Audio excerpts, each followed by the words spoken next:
नमस्कार दोस्तों, स्वागत है आपका मेरे चैनल घर लक्ष्मी में। आज मैं आप लोगों को बताने वाली हूँ रात के समय क्यों रोते हैं पारिजात के फूल। वैसे तो हम सब जानते हैं ईश्वर की आराधना में फूलों का विशेष स्थान है। फूल पवित्र और शुद्धता के प्रतीक माने जाते हैं, इसलिए देवताओं को यह खूब भाते हैं। इस खूबसूरत दुनिया में रंग बिरंगे अनेक फूल मौजूद है, जिसमें से एक है पारिजात का फूल। पारिजात का फूल देखने में अलौकिक प्रतीत होता है, लेकिन इससे जुड़ी कहानियां इससे भी ज्यादा अद्भुत है। पारिजात के वृक्ष की खासियत है कि जो भी इसे एक बार छू लेता है उसकी थकान चंद मिनटों में गायब हो जाती है। उसका शरीर पुनः स्फूर्ति प्राप्त कर लेता है। हरिवंश पुराण के अनुसार स्वर्ग की अप्सरा उर्वशी पारिजात के वृक्ष को छूकर ही अपना थकान मिटाती थी। पारिजात के वृक्ष को दैवीय कहा जाता है, जिसमें साल में बस एक ही महीने में फूल खिलते हैं।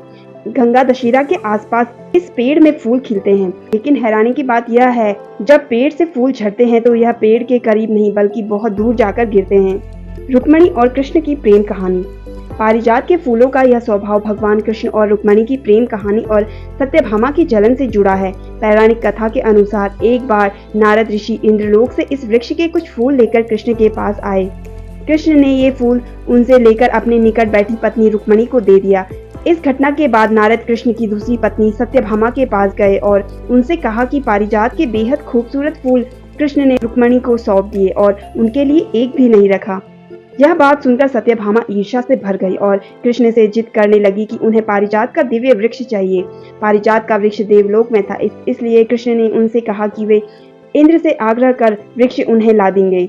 पत्नी में मनमुटाव लगाकर नारद देवराज इंद्र के पास गए और उनसे कहा कि मृत्युलोक से इस वृक्ष को ले जाने का षड्यंत्र रचा जा रहा है, लेकिन यह वृक्ष स्वर्ग की संपत्ति है, इसलिए यही रहना चाहिए। इतने में ही कृष्ण अपनी पत्नी सत्यभामा के साथ इंद्रलोक आए। पहले तो इंद्र ने यह वृक्ष सौंपने से मना कर दिया, लेकिन अंत में उन्हें यह वृक्ष देना ही पड़ा। जब कृष्ण पारिजात का वृक्ष ले जा रहे थे, तब देवराज इंद्र ने वृक्ष को यह श्राप दे दिया कि इस पेड़ के फूल दिन में नहीं खिलेंगे।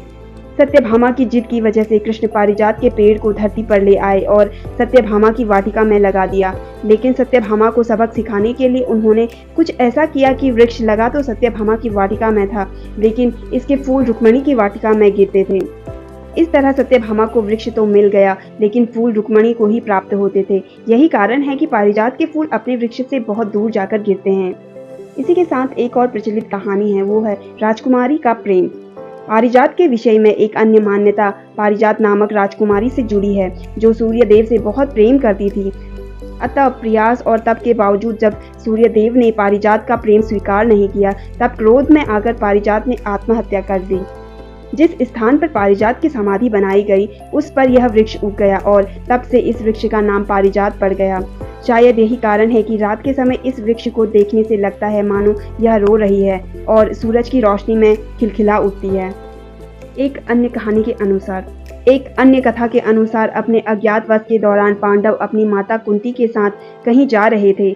उस समय उन्होंने सत्यभामा की वाटिका में यह वृक्ष देखा। कुंती ने अपने पुत्रों से इस वृक्ष को बोरोलिया में लगाने को कहा। तब से लेकर अब तक बाराबंकी का यह वृक्ष वहीं स्थित है। देश भर में लोग इस स्थान पर पूजा अर्चना कर अपनत मांगते हैं और अपनी थकान मिटाते हैं। लक्ष्मी जी को भी है अति प्रिय। धन की देवी लक्ष्मी को भी पारिजात के फूल अत्यधिक प्रिय है, इसलिए उनकी पूजा में पारिजात के फूल जरूर अर्पित करने चाहिए। तो दोस्तों, कैसी लगी आपको मेरी ये जानकारी, कमेंट करके ज़रूर बताइए। और अगर आप मेरे चैनल पर नए हैं तो मेरे चैनल को सब्सक्राइब कर लीजिए। धन्यवाद।